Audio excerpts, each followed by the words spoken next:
Ici, les médias. Radio.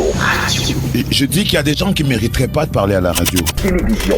C'était la toute première chaîne télévision lancée par le plus grand groupe des médias détenus par des Noirs. Publicité. On veut lutter contre les tarifs publicitaires au rabais qui leur sont imposés par les annonceurs et les régies publicitaires. Fallait en parler. L'objectif, c'est de construire le premier robot humanoïde africain, super intelligent. Télécom. Les métiers de la communication étant divers et variés, à vous de tracer votre chemin. Radio, presse écrite, publicité, télévision, cinéma, affichage, hommes et femmes des médias. Hommes et femmes des médias. Ici, les médias. Ici, les médias. Le magazine des médias africains. Aimé, désiré, adoré. Mesdames, Messieurs, sur l'ensemble du continent, recevez nos sincères salutations. Il est temps pour nous de nous consacrer uniquement aux médias. Ici, les médias. Voici les sommaires. Cameroun, Bonas Fotio pose ses valises à Média Afrique. De la radio campus à l'ouest du Cameroun, en passant par Real Time Music à Douala, Bonas Fotio, l'animateur à la voix des velours, est le nouveau pilote de la matinale sur les antennes de Média Afrique à Douala. Quelles sont les raisons de son départ pour Média Afrique? Donc au bout de 5 années, je pense qu'il faut changer de cap. Voilà, que ça marche ou que ça ne marche pas. C'est principalement ce qui m'a motivé à partir de la RTM. L'intégralité de cet entretien dans cette émission. Congo RCA, mise en place d'un observatoire de veille électorale et de gestion de monitoring des médias. Un accord lie désormais le Congo et la République centrafricaine dans le domaine de la régulation des médias. Un protocole a été signé ce mi-octobre 2016 entre les conseils supérieurs de la communication des deux pays. Plus de précisions avec Philomène Ducy. Bonjour Aimé Désiré. Il fallait en parler. Il fallait parler du professeur Souleymane Bou, ce scientifique de renom sénégalais qui découvrit un nouveau virus dénommé VIH2. Roland Diakou en sait plus. Il est avec nous, il nous en parlera. Bonjour Roland. Bonjour Aimé Désiré, bonjour tout le monde. Éthiopie, l'activité sur les réseaux sociaux peut désormais conduire à la prison. L'état d'urgence décrété en Éthiopie limite la liberté d'expression et l'accès aux médias. Dans la liste des mesures prises par le gouvernement figure celle sur la communication. Karine Mambou est là. Elle nous en dira plus. Bonjour Karine. Bon retour. Bonjour à toute la team. Bonjour internautes chéris. C'est un réel plaisir de vous retrouver encore dans le cadre d'Ici les médias. Bonne rentrée à tous et à toutes. Je suis bel et bien Karine pour vous servir. Les métiers de la communication. Qu'est-ce qu'un directeur de photographie? En quoi consistait le métier de directeur de photographie? Dans les métiers de la communication, on retrouvera Cédric Tachago. Bonjour Cédric et bon retour sur Ici les médias. Bonjour Aimé Désiré ainsi qu'à tous les auditeurs d'Ici les médias que je retrouve avec grand plaisir pour cette nouvelle session qui, je l'espère, sera très passionnante. Bienvenue, merci. Bon retour Aimé Désiré. Mesdames et messieurs, merci de nous retrouver sur cette nouvelle série d'Ici les médias. Ici, les médias. Le magazine des médias africains. Cameroun, Bonas Fotio pose ses valises à Média Afrique. De la radio campus à l'ouest du Cameroun, en passant par Real Time Music à Douala, Bonas Fotio, l'animateur à la voix des velours, est le nouveau commandant à bord de la matinale sur Média Afrique. Durant 5 ans, sur les antennes de RTM à Douala au Cameroun, Bonas Fotio s'est bâti un nom autour d'une émission vespérale, le Métro du soir. Quelles sont les raisons de son départ pour Média Afrique? Cédric Tachago l'a fait. Il a rencontré Bonas Fotio pour vous. Nous retrouvons Cédric juste après pour complément d'information. Hello everybody, je suis Bonas Fotio. Retrouvez-moi chaque matin du lundi au vendredi sur Mediafrique Radio Douala 99.9 FM dans le MA Morning, la matinale de Mediafrique avec la joviale Madison. Et oui Bonas, pour un réveil survitaminé de 6h à 9h. Chaque jour est un nouveau monde, chaque idée est une nouvelle aventure. Rendez-vous lundi 6-9h. Bonas Fotio, bonjour.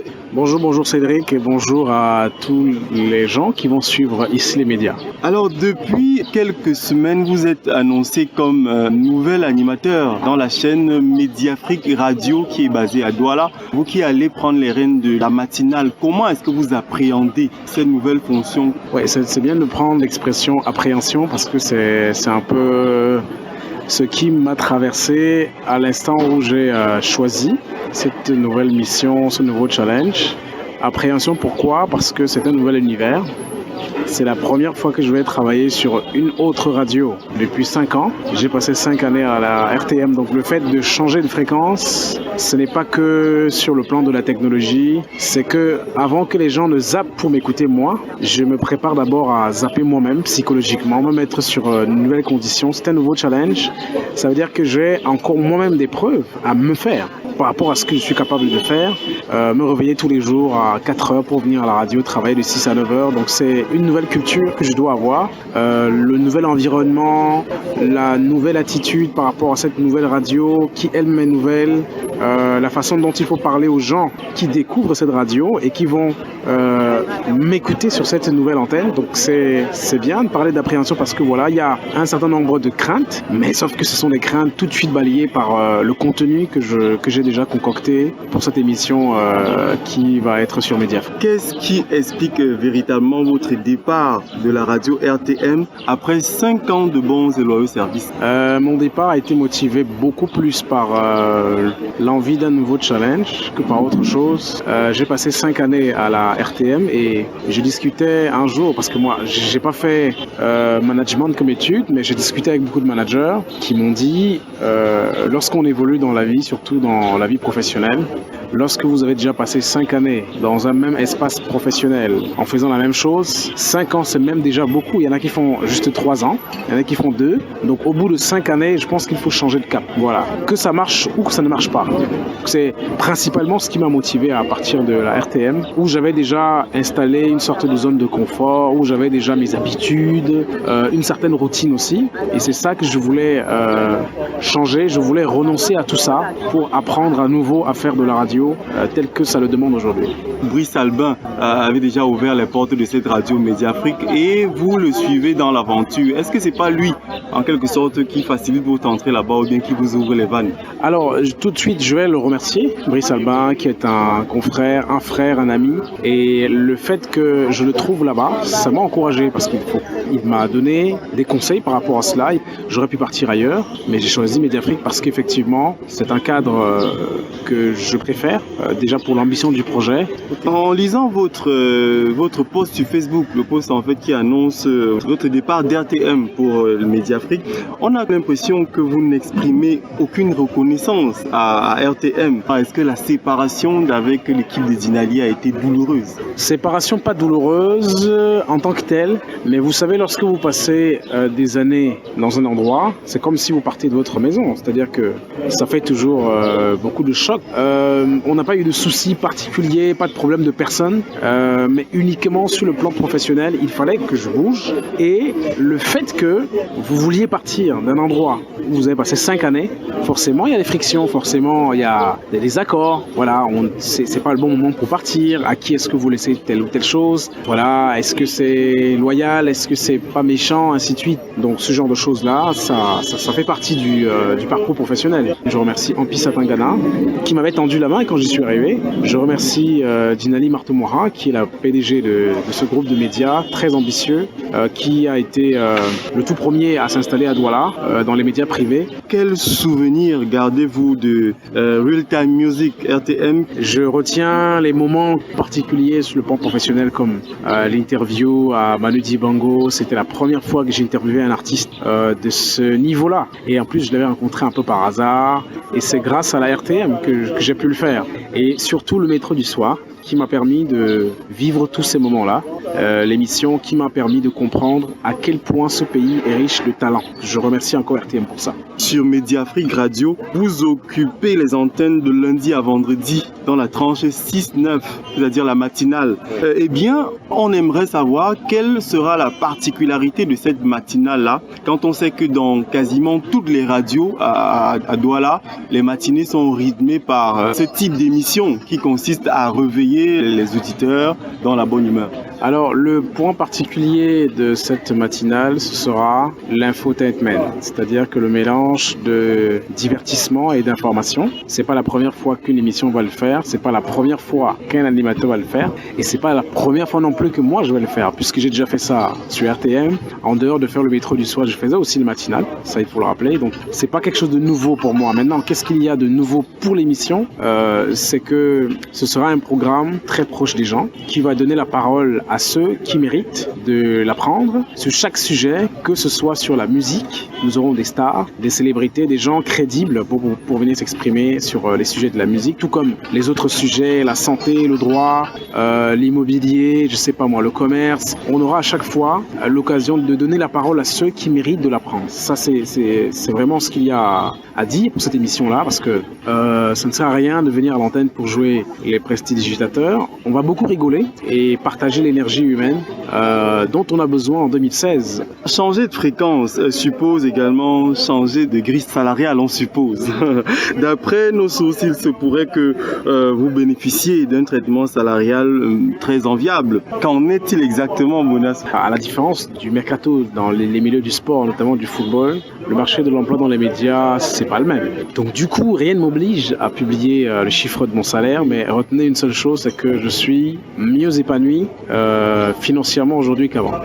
Voilà, je peux dire ça concernant mon transfert, s'il faut le dire, de RTM pour Mediafrique. Bonas, il n'est plus à démontrer, votre timbre vocal s'impose aujourd'hui dans l'univers médiatique camerounais comme une marque déposée. Et on vous entend signer de nombreux spots publicitaires pour des grandes entreprises de la place. Qu'avez-vous de particulier que les autres n'ont pas? Ce que j'ai que les autres n'ont pas, réellement je ne saurais le savoir. Mais au moins je sais une chose dans ma façon de travailler, c'est que j'insiste beaucoup sur la diction. Voilà, le fait de passer rapidement un message et de se faire entendre, c'est quelque chose qui m'est très cher. Alors, pensez-vous qu'aujourd'hui l'animation radio nourrit aisément son homme, surtout dans le contexte africain qu'est le nôtre? Alors, nourrir pleinement son homme.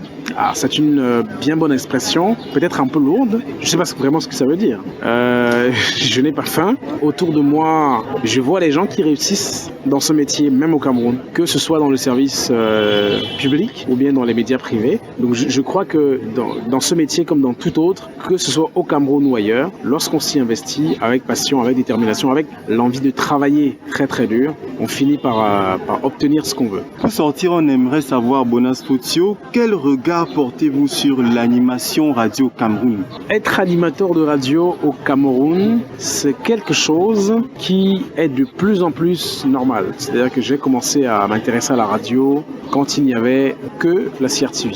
Bon, les seuls animateurs que je connaissais, c'était les gens de la CRTV. Bonas Fotio, merci d'avoir répondu aux questions d'ici les médias et bon vent dans votre nouvelle aventure. Merci beaucoup Cédric et je souhaite également bon vent à ici les médias, à toute l'équipe. Hello everybody, je suis Bonas Fotio. Retrouvez-moi chaque matin. Alors pour complément d'information, nous avons Cédric en ligne de Douala. Cédric, merci de nous rejoindre. Vous avez longuement discuté avec Bonas Fotio. Dans quel état d'esprit vous l'avez trouvé? Eh bien, le Bonas Fotio qui s'est confié à nous au cours d'une journée bien ensoleillée ici à Douala, est un animateur en pleine forme, souriant et confiant, qui lors de cet entretien a été ouvert et s'est livré sans trop de retenue sur cette passion qu'il a embrassée il y a de nombreuses années. On a ressenti en lui un certain enthousiasme en ce moment où il ouvre une nouvelle page dans sa carrière professionnelle. Il a peut-être quitté RTM sur une note pas très gaie, mais on remarque dans sa façon de parler qu'il entame cet épisode avec beaucoup de joie. Et également, Bonas dégage clairement de l'engagement, lui qui va désormais tenir les rênes de la matinale sur Mediafrique Radio. Il faut aussi noter que hors micro, le jeune animateur à son habitude a fait montre d'une grande humilité et d'une simplicité. Nous avons donc appris bien des choses de sa carrière professionnelle, si petite mais déjà bien fournie. Cédric, vous êtes au contact des animateurs. Vous savez la rude concurrence qui existe entre 6h et 10h sur la bande FM à Douala. Pensez-vous que Bonas soit prêt à relever ce gros challenge? Aimé Désiré, vous qui avez été ici à Douala, vous savez bien que la capitale économique bouillonne en termes de FM. Oui. Un nombre important de chaînes urbaines diffusent en continu le contenu de leurs programmes dans le même esprit de concurrence qui caractérise le monde des médias. Et Mediafrique, qui est un newcomer dans le microcosme médiatique, veut imprimer ses marques et se faire une audience dans la ville. On peut donc comprendre que le top management de la chaîne s'inscrit dans cette logique. Et la venue de Bonas Photiou est un gros challenge, comme vous le dites. Maintenant, au regard de la tranche horaire qu'il occupe, va-t-il donc le relever? Il faut noter que Cyril Bojiko, avec son style, marque les esprits tous les matins sur Radio Balafon. Didier Kwamo, dans un style différent, en fait autant sur 96 FM. Les exemples sont légion, même si les résultats ça et là sont soit bons, soit moyens ou médiocres. À notre humble avis, tout va se jouer sur le terrain de la créativité, de l'originalité et du ton qu'il imprimera à son nouveau programme. Nous pensons que Bonas Photiou a les armes pour. Il a su faire ses preuves à RTM. Donc un concept bien huilé, bien monté pourra quand même bousculer les lignes. Même si nous pensons qu'à la base, Mediafrique doit travailler sa notoriété et sa popularité. Donc le défi pour Bonas est grand. Pas impossible, bien que difficile. Merci Cédric Tachago. Retrouvez l'intégralité de cet entretien sur notre chaîne YouTube, Ici les médias. Ici les médias, le magazine des médias africains. Congo RCA, mise en place d'un observatoire d'éveil électoral et de gestion de monitoring des médias. Un accord lie désormais le Congo et la République centrafricaine dans le domaine de la régulation des médias. Un protocole a été signé ce mi-octobre 2016 entre les conseils supérieurs de la communication des deux pays. Plus de précisions avec Philomène Ducy. Ici, les médias. Les partis se sont engagés à mettre en place un observatoire d'éveil électoral et de gestion de monitoring des médias. Les instances de régulation vont organiser conjointement des campagnes d'information, d'éducation et de formation. Elles vont aussi s'investir pour le changement de comportement en matière électorale et démocratique. Sur un autre volet, le protocole d'accord entre les organes de régulation du Congo et de la République centrafricaine prévoit que les deux parties œuvrent dans chaque État à la réussite du passage de la diffusion analogique à la diffusion numérique. Le président du Conseil supérieur de la liberté de communication du Congo, Philippe Vaux, a plaidé pour la création d'un organe sous-régional de régulation des médias au niveau de l'Afrique centrale. Il a aussi appelé ses pairs de la sous-région à la relance du processus de mise en place d'une plateforme des organes de régulation des médias. Sur ce point, l'Afrique centrale est en retard par rapport aux autres régions, Afrique de l'Ouest et Afrique de l'Est. Ici, les médias. Merci Philomène. C'était Philomène Ducy, notre correspondante à Douala. Ismaël Karim, bonjour et bon retour sur Ici les médias. Bonjour Aimé Désiré, bonjour à tous auditeurs d'Ici les médias. C'est un honneur pour moi de vous retrouver pour cette nouvelle saison d'Ici les médias sur vos antennes. Ismaël, dans quelle mesure peut-on croire à l'efficacité d'un tel observatoire? Je ne crois pas à l'efficacité de cette union entre ces deux pays parce que théoriquement ça peut se faire.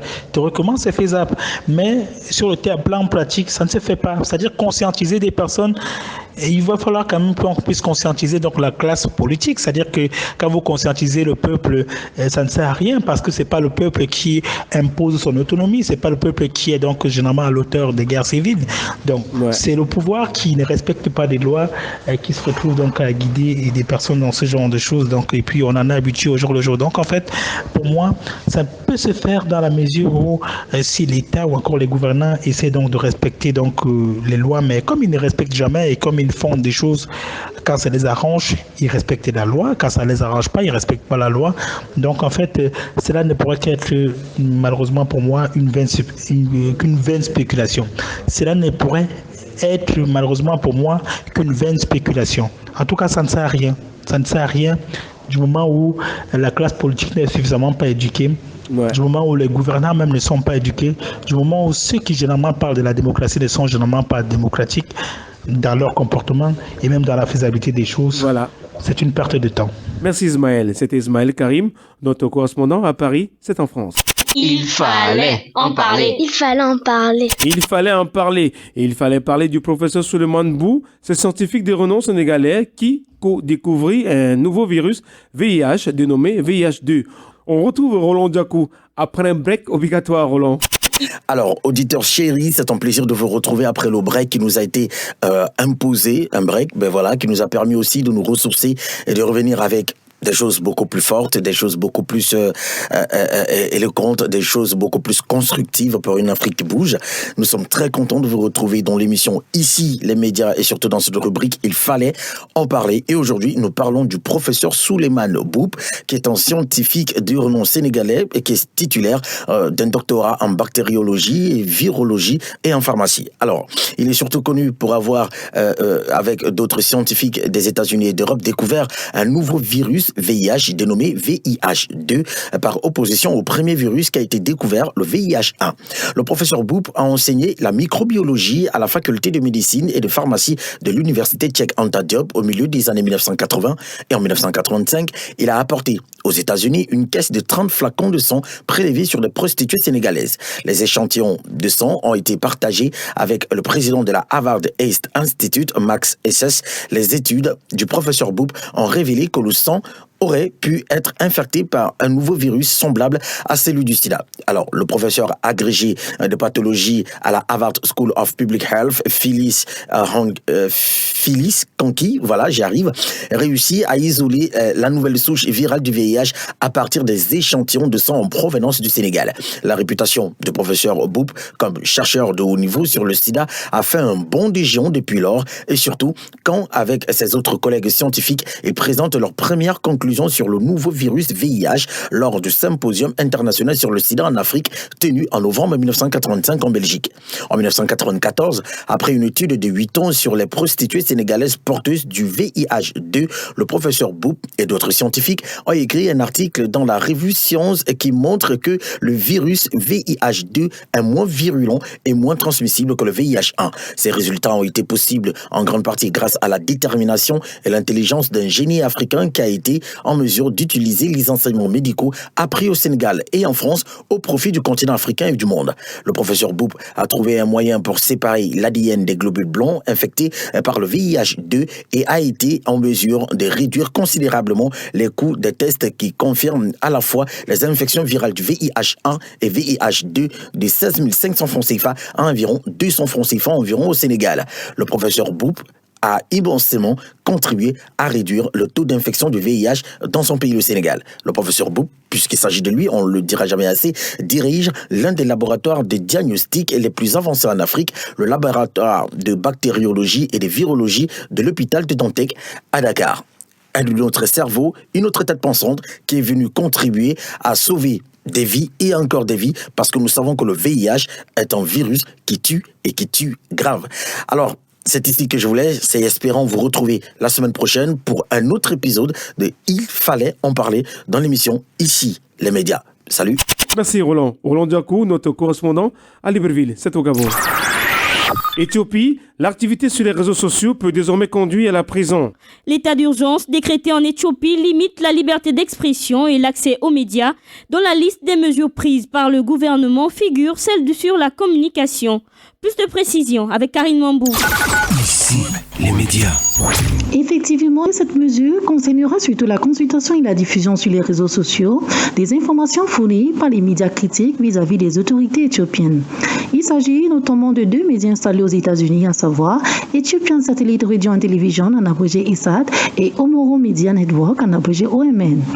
La simple consultation de leur plateforme Internet serait passible de peine d'emprisonnement. Une mesure rappelant ainsi en France l'encadrement de ces djihadistes. En outre, le ministre éthiopien de la Défense, Sira Fekesar, est passé sur la chaîne de télévision publique où il a prévenu que le commandement militaire prendra des mesures contre ceux qui regardent et affichent les réseaux sociaux. Le magazine Kwaz, quant à elle, parle alors d'un emprisonnement de 3 à 5 ans. Depuis 3 semaines, l'Internet mobile est coupé à Addis Abeba, la capitale, et dans l'essentiel du pays. C'était, il faut le préciser mais désirer, avant l'instauration de l'état d'urgence décrété ce ministère pour une durée de 6 mois. Les autorités éthiopiennes essaient de contenir le soulèvement et les Amharas qui contestent la marginalisation par la minorité des Tigréens au pouvoir. Ici, les médias. Merci Karine, c'était Karine Mambou à Johannesburg. Alors, pour mieux comprendre cette nouvelle décision, nous avons Olivier Nkayu en ligne. Olivier Nkayu, bonjour. Bonjour Aimé Désiré. Merci de nous retrouver sur cette nouvelle rentrée d'Ici les médias. Pour les auditeurs, comment se porte Olivier en cette rentrée? Écoutez, je me porte très bien et c'est avec grand plaisir que je retrouve nos nombreux auditeurs qui, j'espère, se portent bien. Revenons aux faits. Alors Olivier, cette mesure peut-elle faire école au Cameroun ou au Nigeria ou au Niger encore, qui sont aujourd'hui en guerre contre Boko Haram? Les situations du Nigeria et du Cameroun sont totalement différentes, car ici on parle de deux États en guerre contre une organisation terroriste. On a pu voir la réaction notamment du Cameroun en matière de communication, car la guerre contre Boko Haram, en plus d'être une guerre militaire, est aussi une guerre de communication. Les groupes djihadistes, nous le savons, ont une forte machine de propagande. Il est donc nécessaire de les combattre aussi sur ce terrain. Chose qu'a très bien fait notamment le Cameroun en médiatisant non seulement les revers que son armée infligeait à la secte Boko Haram, mais aussi en montrant de quelle puissance de feu dispose son armée pour dissuader toute riposte de Boko Haram. L'avantage de cette communication de guerre est qu'elle rassure les populations qui prennent plus confiance en leur armée et se sentent plus en sécurité. On voit bien que cette forme de communication est totalement différente de celle que peut avoir un État qui doit contenir des blogueurs malveillants qui prennent malin plaisir à déstabiliser les États en diffusant sur la toile des informations pas toujours avérées. Ouais. Merci Olivier. C'était Olivier NKU, notre correspondant à Strasbourg. C'est en France. Les métiers de la communication. Qu'est-ce qu'un directeur de photographie? En quoi consiste le métier des directeurs de photographie? Dans les métiers de la communication, il est là, il est avec nous, il nous l'explique. C'est Rick Tachago. Intervenant essentiellement dans les domaines de la télévision et du cinéma, le directeur de la photographie est le responsable de la mise en lumière et en image d'un film, d'une publicité ou d'une émission télévisée. Il contribue à la création des aspects esthétiques d'un produit audiovisuel, son rendu en image et à la mise en valeur du sujet et des comédiens. Il est donc un acteur dans le circuit de la création audiovisuelle. De façon pratique, il conçoit les éclairages, organise les prises de vue, et définit les mouvements des caméras. Le directeur de la photographie est un collaborateur direct du réalisateur sur les plateaux de tournage. Ensemble, ils déterminent la charte esthétique pour traduire au mieux les intentions de la mise en scène. Pour cela, ils travaillent à l'aide du scénario ou du conducteur pour définir les plans du tournage et les découpages du film. Ils dirigent les assistants opérateurs, les cadreurs, les machinistes et les électriciens. Très souvent, il intervient pour modifier les éclairages en fonction des contraintes matérielles imposées. Encore appelé chef opérateur, ce magicien de l'image, lors d'un dépouillement, identifie les scènes tournées de jour ou de nuit, en intérieur ou en extérieur. Ces éléments l'aident dans la sélection des angles de vue, des caméras, des objectifs, des pellicules ou encore des éclairages.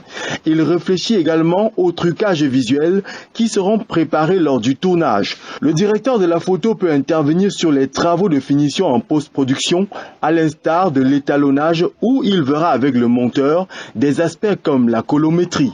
En somme, ce professionnel de l'image a 4 principaux domaines d'activité. La conception d'un style artistique et esthétique de l'image sur la base d'un scénario et des intentions du réalo, la préparation des choix techniques de l'image et la réalisation des essais préalables du tournage, la mise en œuvre des prises de vue, et l'intervention au niveau de la post-production. Pour effectuer tout cela, des compétences de base sont nécessaires.